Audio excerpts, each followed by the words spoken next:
সবথেকে বেশি সমস্যা যেটা হচ্ছে শিক্ষক ছাত্র রেশিওটা মেনটেন হচ্ছে না।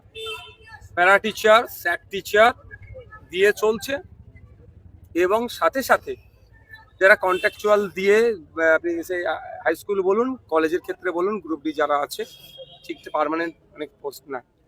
একটা পজিটিভ কি দিক জানেন, বিভিন্ন জায়গায় যখন দেখা যায় ছাত্র সংখ্যা কমের জন্য স্কুল বন্ধ হয়ে যাচ্ছে। আমাদের ভাঙড় হাই স্কুলে 2462 জন স্টুডেন্ট, ভাঙড় গার্লস স্কুলে 2800-র অধিক স্টুডেন্ট, ভাঙড় কলেজে টোটাল মিলিয়ে প্রায় 10 থেকে 12,000 স্টুডেন্ট, ভাঙড় হাই মাদ্রাসায় প্রায় 1,500 স্টুডেন্ট আজকে কথা বলে যতটুকু তারা তথ্য দিল।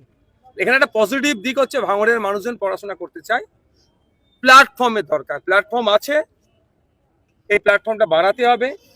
এই ভাঙড় কলেজের আরো বিল্ডিং এক্সটেন্ড করতে হবে, সেকেন্ড ক্যাম্পাস প্রয়োজনে বানাতে হবে, নতুন নতুন সাবজেক্ট নিয়ে আসতে হবে, ফুড প্রসেসিং ইন্ডাস্ট্রি থেকে শুরু করে।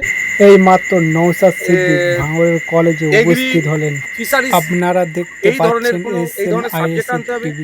অনেক সাবজেক্ট আছে, পাস কোর্স আছে, এগুলো অনার্স করতে হবে।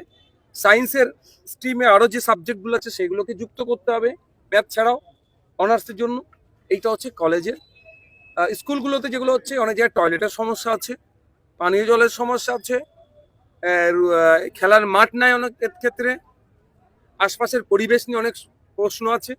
সেগুলো সব কিছু আমি নোট করেছি এবং কনসার্ন যিনারা head of the department, head of the institute তাদেরকে আমি বলেছি যে আপনারা বিস্তারিত দিন, সেটা নিয়ে কথা হবে এবং আমার এন্ড থেকে যেগুলো সমাধান করব। অন্যথায় ডিপার্টমেন্টাল মিনিস্টারদের সাথে বসে এগুলো সমাধান হবে। রায়পুরে একটা ঘটনা ঘটেছিল, আপনারা দেখেছেন, একটা 17 বছরের ছেলেকে হত্যা করে। কারা হত্যা করে? তার সহপাঠীরা। তাদেরও বয়স 17, 18, 20-র মধ্যে। আমি তখন একটা কথা বলেছিলাম যে বয়সে হাতে পেন ধরা দরকার, ছুরি ধরছে কেন? তাহলে আমাদের কোনো না কোনো জায়গায় একটা গ্যাপ তৈরি হচ্ছে। আশা করব শিক্ষা দপ্তরে এই বিষয়টা তারাও নিশ্চিতভাবে আলোচনা করছেন, প্রয়োজন আমিও ফ্লোরে আলোচনা করব যে আমাদের মেন্টাল কাউন্সিলিং করার জন্য প্রতিটা স্কুলে যেমন সাবজেক্ট ওয়াইজ টিচার নিয়োগ করা হয়, মনোবিদও নিয়োগ করা হোক, এতে করে আমাদের এই বাচ্চাগুলোকে মেন্টালি তাদেরকে সাপোর্ট দেয়, সবসময় পজিটিভ বার্তা তাদেরকে দেবে এবং ফিউচার কি আছে সেগুলো দেখাবে। দেখুন, আমরা তো বিগত 5 বছরে তো যে সরকার ছিল সেটা বাদ দিন, ভাঙড়ে তো একটা অবরুদ্ধ করে রেখেছিল, ভাঙড়কে একটা ব্লক করে রেখে দিয়েছিল, আটকে রেখেছিল। সে জায়গা থেকে পরিত্রাণ পেয়েছে ভাঙড়ের মানুষ। আমার ইচ্ছাগুলো পাবলিক ডোমেইনে দিচ্ছি এবং বাস্তবায়ন করবে।